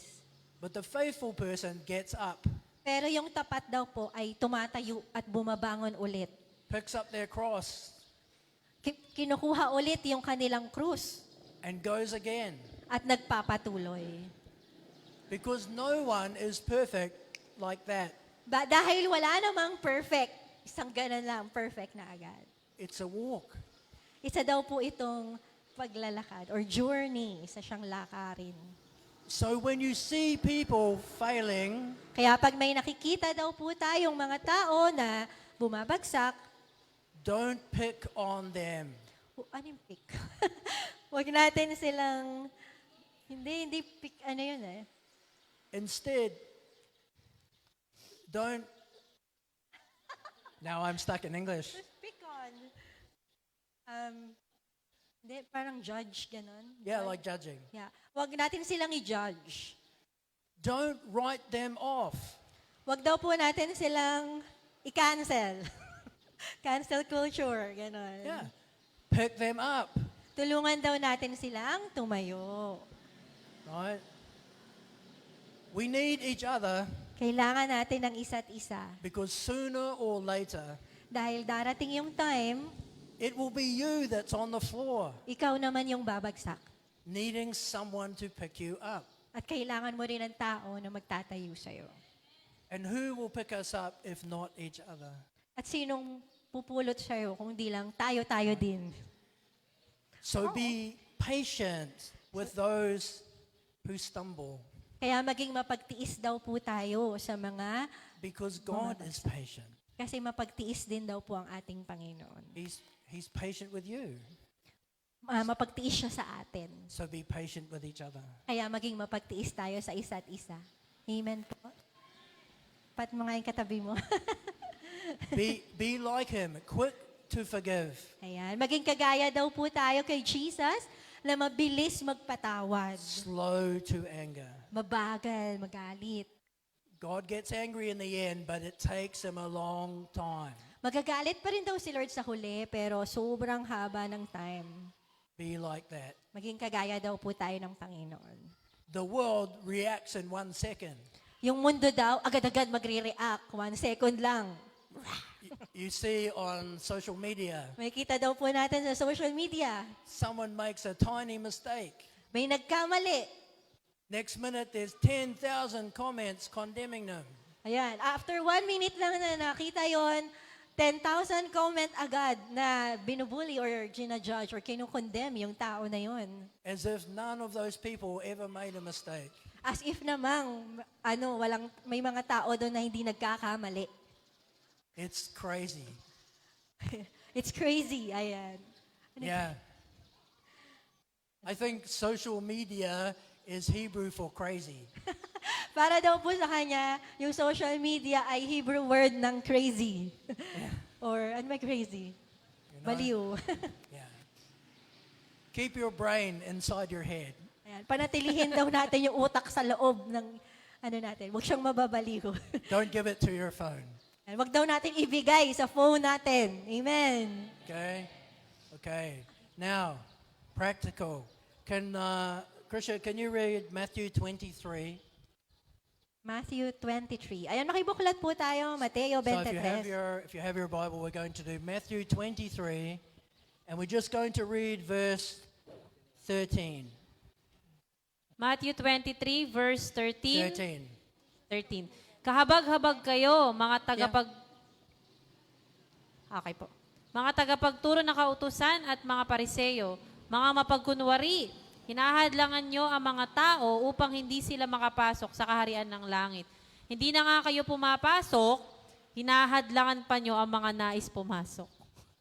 May ganun pala. Remember I said about all those people And alalahanin daw po natin yung sinabi niya doon sa mga tao na yon. affected by God pushing over those big churches. Na naapektuhan ng mga binagsak ni Lord. I want you to use your imagination. Ayan, gamitin daw po natin yung ating imahinasyon. Imagine you thought you were in a Christian place. So imagine natin, akala natin nasa isang totoong Christian na lugar tayo. Imagine you're devoted to Jesus, or so you thought, Imagine daw po natin, sobrang devoted, napaka-faithful natin kay Jesus. until suddenly the real God reveals your whole church Hanggang sa yung totoong Diyos, pinakita niya kung ano talaga yung totoo dun sa church na yon. as fake. Na isa pala siyang fake o peke. Can you imagine Na-imagine po ba natin? what that will do to your heart? Kung ano yung kaya niyang gawin sa puso natin. What that will do to your soul? Kung ano yung kaya niyang gawin sa kaluluwa natin. This is what Jesus meant when he said this kind of wickedness will cause the faith of many to die. Ito yung sinasabi daw ni Jesus na yung kasamaan na to ay kayang patayin yung pananampalataya ng nakakarami. Believing a lie, Yung paniniwala sa isang kasinungalingan, the disappointment yung disappointment o pagkadismaya when the lie is exposed kapag nahayag yung kasinungalingan is crushing to the soul. ay nakakadurog ng kaluluwa. We can ask the young girls, Pwede nating tanungin yung mga kabataang babae. you know that guy that you were so keen on? When there's a boy that you are obsessed with? Mga kabataang babae, nandyan daw po ba kayo? Naaalala nyo daw po ba yung lalaki na na-obsess ka? And you think he really loves you? Akala mo mahal na mahal ka niya. And you're planning your whole life based on that? Nagbi-build ka na ng buhay mo, pinaplano mo na yung buhay mo, kasama mo siya forever. And then you see him with your best friend. Oh, tapos nakita mo daw siya kasama ang iyong matalik na kaibigan. You can relate? Nakarelate daw po ba kayo? Pati daw yung mga lalaki. That's the experience of someone in a church Yun daw po yung karanasan ng tao na nasa church who thought they were in this forever relationship with Jesus, na akala nila nasa kanila yung forever na relasyon kay Jesus Christ. and then their Jesus turns out to be fake. Tapos malalaman nila na yung Jesus pala nila ay peke. Only it's worse. Mas worse pa. You can get another boyfriend, Pwede ka daw magkaroon ng isa pang boyfriend. Pwede ka magpalit. but what if you think now there's no Savior? Pero paano pag iniisip mo na wala nang tagapagligtas? What if you are left thinking Jesus isn't real? Paano kung naiwan ka na iniisip mo na hindi totoo si Jesus? Now you give up, Susuko ka na lang. and then you die, Mamamatay ka na and lang. you do not enter heaven because you are no longer His disciple. At hindi ka makakarating sa langit kasi hindi ka na niya alagad. God will not do nothing. Hindi, may gagawin ng Diyos. That's heartbreaking to Him. Yun daw po ay masakit sa puso ni Lord. So part of the people still to be saved Kaya yung bahagi ng mga tao na kailangan pang maligtas are going to be coming out of those churches ay yung mga taong yon na umaalis dun sa mga church na yon. because the real Jesus Dahil yung totoong Jesus wants them. ay gusto sila. He wants to be the new boyfriend, Gusto daw po niya na siya yung maging boyfriend nila. the one that will not betray them. Amen. Yung taong hindi sila lolokohin o iiwan. So in your evangelism, So sa paghahayo daw po natin, be aware of people who have stopped going to some church. ayan, maging aware daw po tayo kasi may mga tao na huminto na sila mag-church. It's very likely Mas madalas daw po, they have had that kind of experience. meron silang ganong karanasan. What do they need? Ano yung kailangan nila? The truth. Yung totoo, yung katotohanan. Don't sugarcoat anything. Huwag daw po nating palamutian ng sugar or gawing magaan. Yeah. The only thing that can rescue them Ang tanging bagay na makakapagligtas sa kanila is the truth, ay ang katotohanan. even when it's uncomfortable. Kahit na hindi comfortable o komportable. Make sense? Okay, we need to finish, so there's just one critical scripture left. Ayan. So matatapos na po tayo. Meron na lang pong isa na mahalagang salita ng Diyos. I'll do it this way around. We're going to read from Malachi. Malachi is the last book in the Old Testament. Ayan. So makibuklat po tayo sa Malakiyas. Nasa huling part ng Lumang It's Tipan. going to be Malachi 3. Ayan. Sa chapter 3. Yeah. But I'll say something first. Pero may sasabihin daw muna si Pastor Warwick. The closer we get to Jesus coming, Habang nalalapit yung pagbabalik ng Panginoon, the more wicked the world will become, and bago pa mas maging masama ng tuluyan yung mundo, including in the false church. kasama na doon yung nasa false church or pekeng iglesia. Right? Humans Yung mga tao have a bad habit.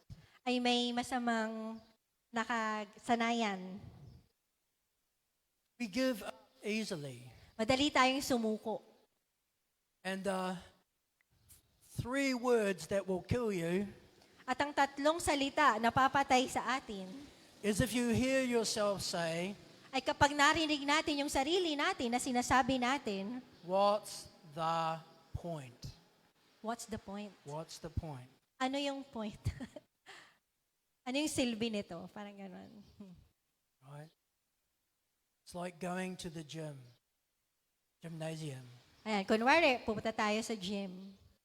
and you're pushing weights. Ayan, bubuhat ka ng dumbbell. Yeah, you know, and you're doing that for a whole week. Ayan, buong linggo, yes! And that after 1 week, you come and stand in front of the mirror Ayan, tapos pagkatapos ng isang linggo, humarap ka sa salamin, excited ka, look like this. at ganito daw yung itsura. And then you say, oh, At yun, sabi mo, what's the point? ano pa silbi nito? What's the point? I did it the whole week. Buong linggo ko itong ginawa. You know, that's what humans do. Ganon daw po yung mga tao. So keep that in mind as we just read now in Malachi 3. Kaya tandaan daw po natin yun habang binabasa natin yung Malakias 3. Krisha, it's 13 to 18. So, verse 13 to 18. Malakias 3 verse 13. Masasakit ang sinabi nyo tungkol sa akin, sabi ni Yahweh. Ngunit ang tanong nyo, ano ba ang sinabi namin laban sa inyo? Sabi nyo, walang saysay ang maglingkod sa Diyos.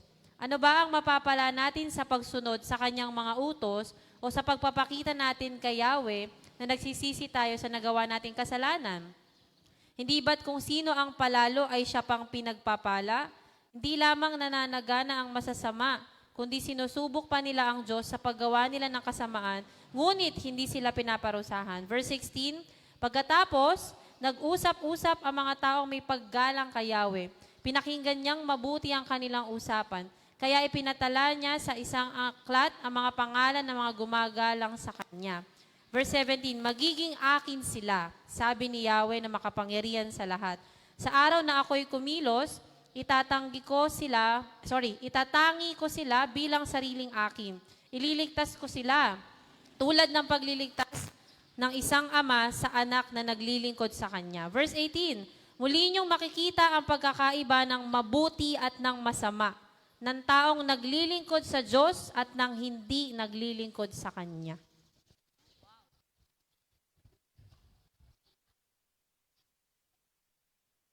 This is what will happen at the end. Ito daw po yung mangyayari sa wakas. People will see wicked exploding Yan, makita daw po ng mga tao yung kasamaan na sumasabog.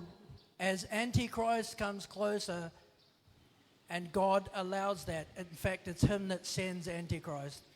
Ayan. So, habang lumalapit mag-appear yung Antichrist, and ang Lord daw ang nagpadala ng Antichrist. Christians Yung mga Kristiyano, will say, sasabihin daw po, what's the point? what's the point? Ano ba ang silbi nito? I'm being faithful. Tapat naman ako, I'm praying. nananalangin naman ako, I'm reading my Bible. nagbabasa ako ng Biblia, But the world pero yung mundo just gets worse ay pasama and worse ng pasama and worse. ng pasama. And even the people in my church, At kahit yung mga members ng church, so many madami, are just as bad ay madami kasing sama as the world. ng mundo. What's the point? What's the point? Ano pang silbi nito? What is the point? Ano nga ba yung silbi nito? Or what's the point, actually? Jesus says those who persevere to the end will be saved. Amen. Ang sabi ni Jesus, ang lahat ng mananatiling tapat hanggang sa wakas ang maliligtas. Malachi 3 is the scripture for now. Yung Malakias 3, yun po yung salita ng Diyos o talata ng Diyos sa ngayon. Malachi 3 is your decision, your choice now. Yung Malakias 3 ang ating desisyon sa ngayon.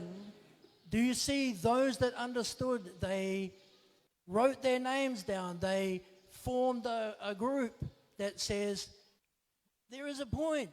Amen. And we will keep going. We won't care what's happening around. We will keep going because it is right. Amen. Yung makikita daw po natin sa Malakias 3, sinulat daw po nila yung pangalan nila. Tapos, nagsama-sama daw sila as a group. Sabi nila, magpapatuloy tayo. Bahala na ako ano nangyayari sa kanila, pero tayo magpapatuloy tayo. Kasi, ito yung sinasabi ng Diyos na tama. And God said, when I act, meaning at the end, the judgment, I will show a sharp, meaning clear, distinction between those who are really mine, the sheep, and those who are not, the goats. The outcome will be as different as night from day. If you want to be in the kingdom of God, we must follow the example of those people in Malachi 3. We must make our mind up to be Christian to the end, to be faithful to the end, never mind what anybody else does. Amen. And sa wakas daw, sa huli, sa Judgment Day, makikita daw po natin ng maliwanag yung difference ng sheep at ng goat. Kung sino talaga yung sa Lord at kung sino yung hindi sa Kanya. At sobrang different niya. Kitang-kita mo kung paano magkaiba yung liwanag sa dilim o gabi at araw, makikita daw po natin yung difference. Kaya sabi po ni Pastor Warwick, sa huli, ayan, dapat mag-made up tayo gumawa na tayo ng decision natin. Dapat maging matibay yung decision natin na magiging kagaya tayo ng Malakay 3. Amen? Na kahit anong mangyari, hindi tayo susuko, magsasama-sama tayo, gagawin natin kung ano yung tama. Amen? Amen po? So we come to the time when I will pray for the church. Ayan. So ngayon po, nasa part na po tayo ng program na ipapanalangin po ni Pastor Warwick ang ROA. So, can you, Chris, I'm going to pray for the church. Can you read one scripture though? It's part of the prayer, just for those who can't understand me. John 6, John 6, ayan. Pwede po tayong makibuklat. 37 to 40. John 6, 37 to 40. So this is part of my prayer for the church. Ito daw po ay bahagi ng kanyang panalangin para sa iglesia.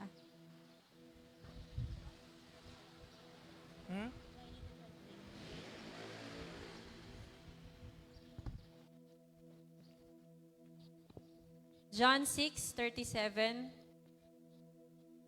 Lalapit sa akin ang lahat ng ibinibigay sa akin ng Ama, at hindi ko itataboy kailanman ang sino mang lumalapit sa akin. Verse 38, ako'y bumaba mula sa langit, hindi upang gawin ang sarili kong kalooban, kundi ang kalooban niya na nagsugo sa akin.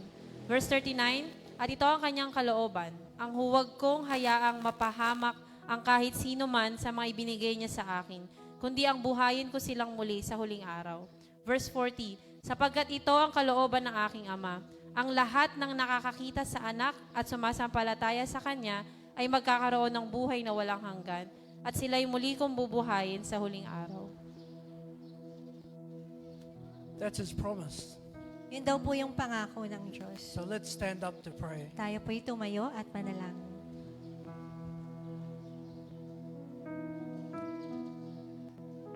And everyone hold the hand of the person next to them.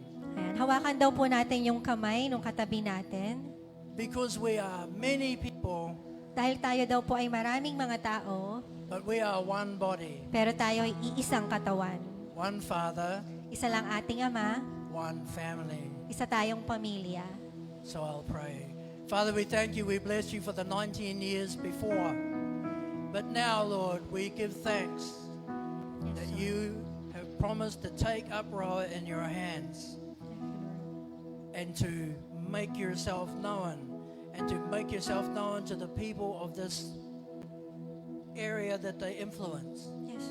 To find people who are not looking for you, Amen. to show yourself to those who never expected to see you, even the most wicked among them. We pray, Lord, that you would wake up those who are asleep, Amen. that you would make Roa shine Yes, like a Lord. city on a hill in the dark, Amen. that broken families, Yes. broken homes, Yes, Lord. broken lives Yes, Lord. would see you Yes, Lord. looking for them, Amen. and that you would entrust them Yes, Lord. to Roa, because you would be the shepherd Yes, Jesus. over your flock at Roa. Thank you, Lord. That no one at Roa would think that they had to be God, because God was already there, Amen. because you were there, because you Lord. make yourself and your presence known. Yes, oh God. Because, Lord, Yes, as the wedding vow says, "See, I have set you apart from the nations for myself." Thank you, Lord. So, Lord, as your witness, I add your blessing. Bless, Lord, the work of your hands and Yes, make oh it God. prosper in the things of your word. Yes, Lord. Make it fruitful. Yes, Lord. Make it a place of renown where Yes. people come Amen. and they don't boast about the pastor and they Amen. don't boast about the building Amen. and they don't boast about the programs. Amen. They boast that when you go to Roa, you will meet Jesus Amen. in the preaching of his word Amen. and in the transformed lives of its Amen. people, so that no one will Yes. be able to say there is no God, Yes, amen. because God will be found day and night among Amen. the people of Roa, now and Amen. forevermore. Yes, Pray in Jesus' name. Amen. amen. Thank you, Lord. Amen. Amen. Amen. So, yep.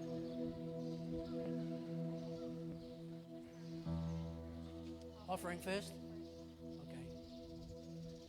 Amen. Ayan.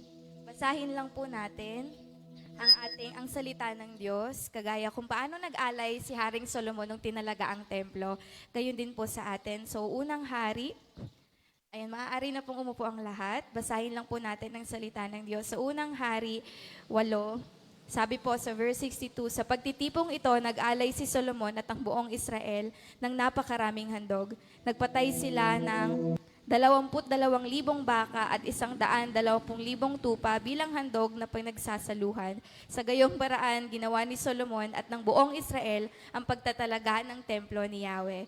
Verse 64, ng araw ding iyon, itinalaga ni Solomon ang bulwagan sa harap ng templo. Doon niya inihain ang handog na susunugin, ang mga handog ng pagkaing butil, at ang mga taba ng handog na pinagsasaluhan sapagkat ang altar na tanso sa harapan ng templo ay napakaliit para sa ganoon karaming handog.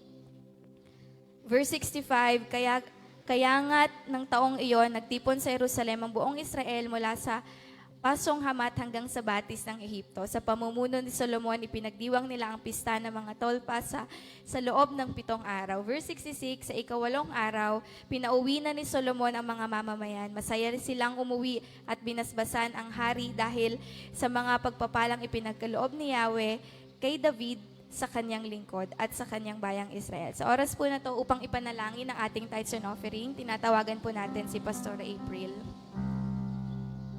So bago po tayo pray, so napansin niyo naman po na medyo bago yung program natin ngayon. Since dedication nga po ito ng ating bagong pangalan. So ngayon po, yung mga tithes natin, pwede naman natin siyang isabay kung gusto, pero mag-focus po tayo ngayon sa offering. So mag-offering tayo ng best natin sa Panginoon dahil nakita natin na yung katapatan at kabutihan niya talaga mula nung old name natin hanggang ngayon na meron tayong bagong pangalan. So bago po tayo mag-pray, ilalagay na po natin dito yung ating offerings. Tsaka po natin siya pagpe-pray. Sige po, maaari na tayong tumayong lahat at ipagkaloob po natin sa Diyos ang ating mga kaloob.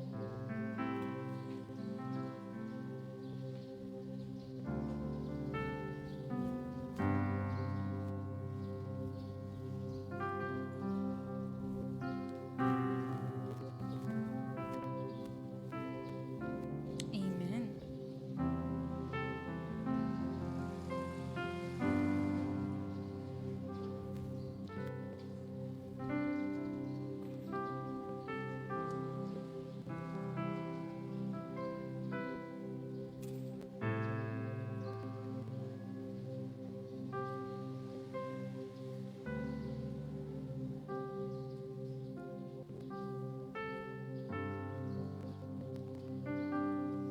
Amen. Sige po, maaari ba tayo yumukong lahat? Itaas po natin ang ating mga kamay bilang pagsuko sa Panginoon and pananalangin po sa ating offering.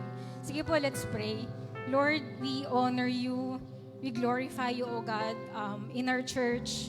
Panginoon, simula noon hanggang ngayon, O God. Meron man kaming bagong pangalan, Panginoon, pero meron kaming Diyos na hindi nagbabago, O God. We have the same God yesterday, today, and forever, Panginoon. And for that, we are forever grateful, O God. Lord, i-receive niyo po ang aming offerings na ito, Panginoon, at magbigay po ito ng mabangong samyo sa iyong trono, O God. Kalugdan niyo po, Panginoon, ang church na ito, O God. And hayaan niyo po kami, Panginoon, na lalo pa naming ihayag, ipangaral, dakilain, Panginoon, yung pangalan niyo po bilang nag-iisang bato, Panginoon, na aming katatagan, aming pundasyon, Panginoon, hanggang sa muli niyo pong pagbabalik. Salamat, O Lord, we expect na marami ka pa pong gagawin sa church namin, specifically, Panginoon, and maging sa bawat church members, O God. Salamat, Panginoon, na patuloy naming mararanasan ang inyong katapatan, kabutihan, Panginoon, ay iyong biyaya, O God, sa aming mga buhay. Ito pong aming dalangin sa pangalan ni Jesus.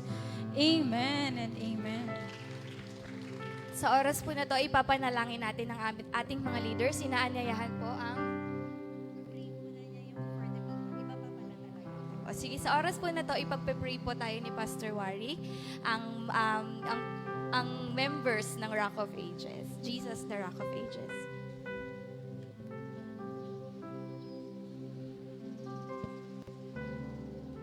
I like to think that I'm a member. Can I be a member? You know I'm the worst member. I only attend once a year. Terrible. And pwede daw po ba siyang magpa-member? Kaya lang, siya daw yung worst kasi once a year lang siya ma-attend. So, it says on the program that I should pray for, the members. So, I don't know any members. I only know family. Amen. You are not members of an organization. Amen.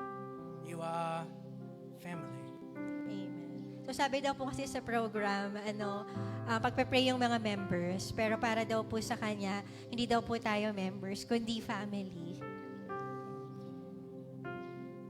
I'm going to pray in Hebrew for you, something that you all sing as a song. And then I will pray in English. And then if you're lucky, Pastora can pray it in Tagalog. It's very short. Ready? Yevarekaka Adonai. Vishmareka. Yair Adonai. Panavileka vikunika. Yasa Adonai. Panavileka viasemlaka shalom. You all know this.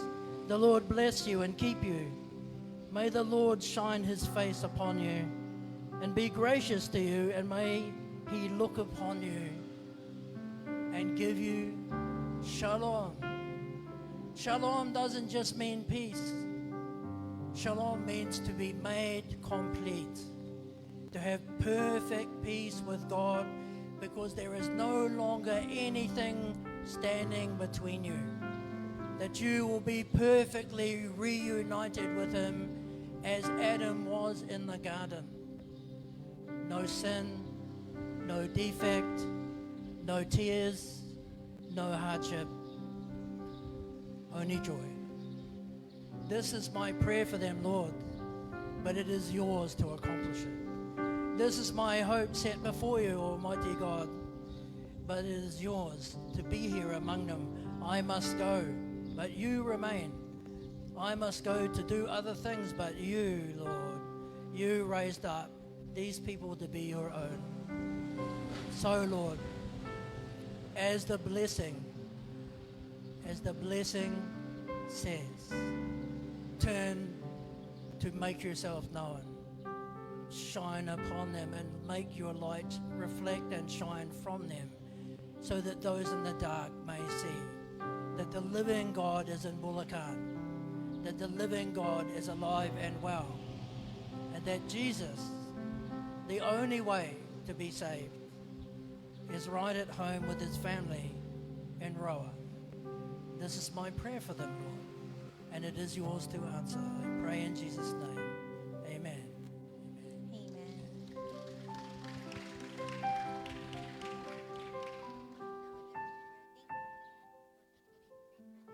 Okay, so let's have all the leaders come over here. And I am coming down here Lahat na lang.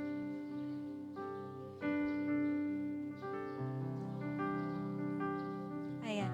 So, yung mga leaders po na may hinahawakan currently na may kinoconsolidate, ayan. So, lapit lang po dito sa harap.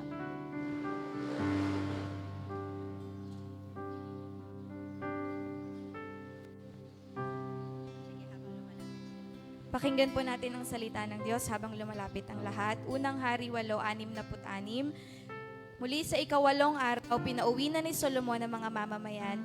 Masaya silang umuwi at binasbasan ang hari dahil sa mga pagpapalang ipinagkaloob ni Yahweh kay David na kanyang lingkod at sa kanyang bayang Israel. Amen. So, sa part po na to ng program, hinihiling po namin sa inyo na mga kapamilya sa ating iglesia na ipanalangin po ang mga leaders. Amen po. And Pastor Warwick will pray for us in behalf of everyone. But Okay. yun po, in-encourage ko po ang lahat na ipag-pray po tayo. let's stand together. Tayo po tumayo.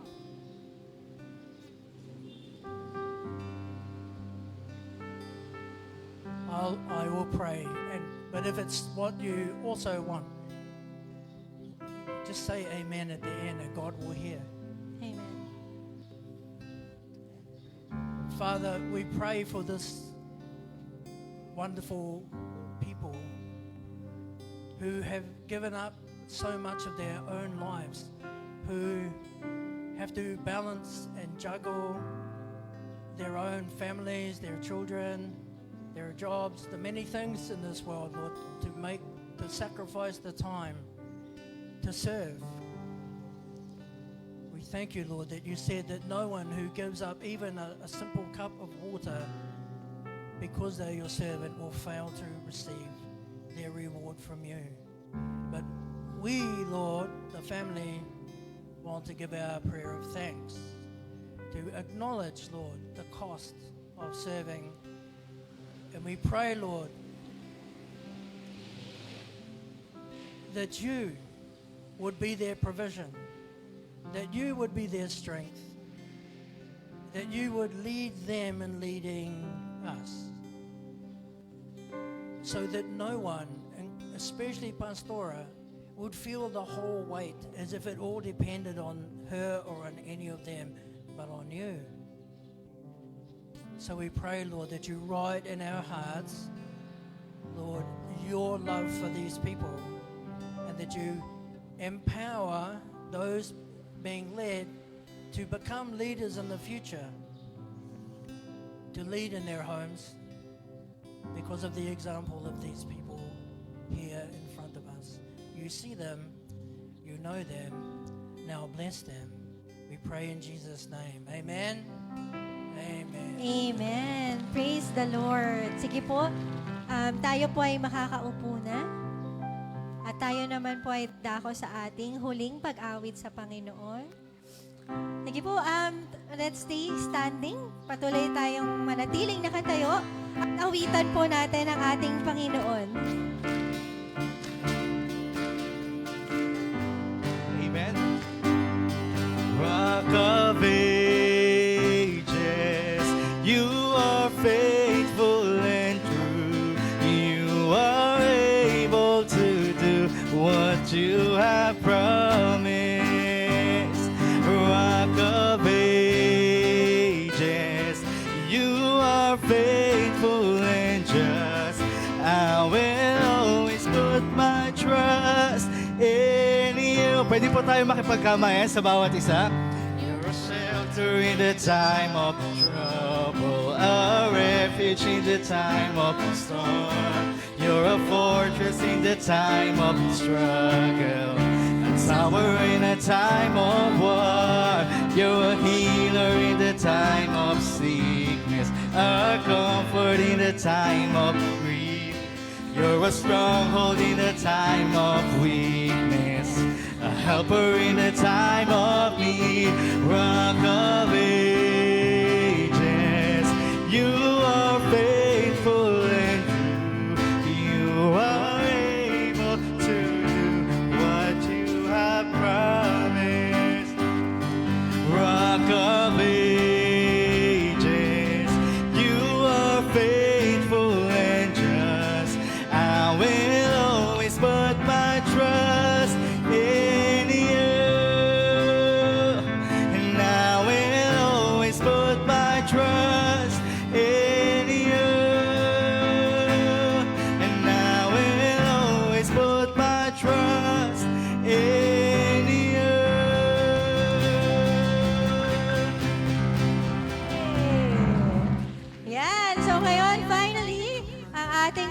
Zealand ay formally nating nilalaunch as Jesus, the Rock of Ages Incorporated. Thank you, Lord.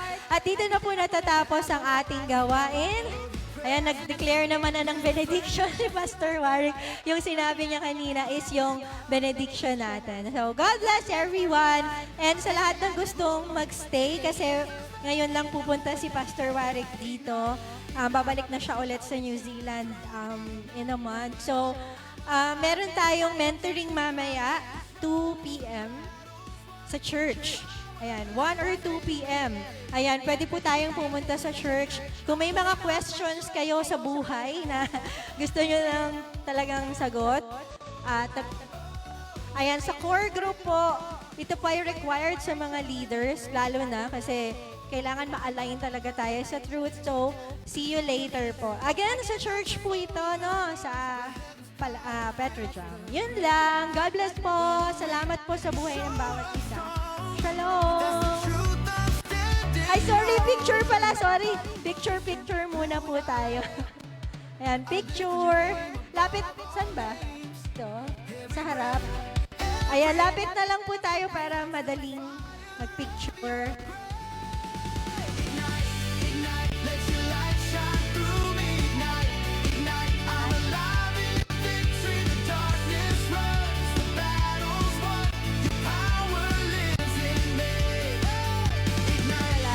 Okay, dun daw po pala ang harap. So, dito pa rin tayo. Parang stage lang to, kunwari. Diba? Ayan. So, dito na lang. Talikod lang.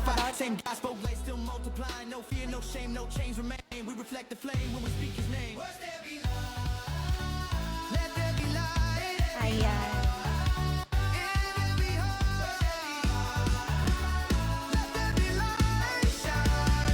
Ayan. Sige po, dito na po tayo para makauwi na rin po yung iba.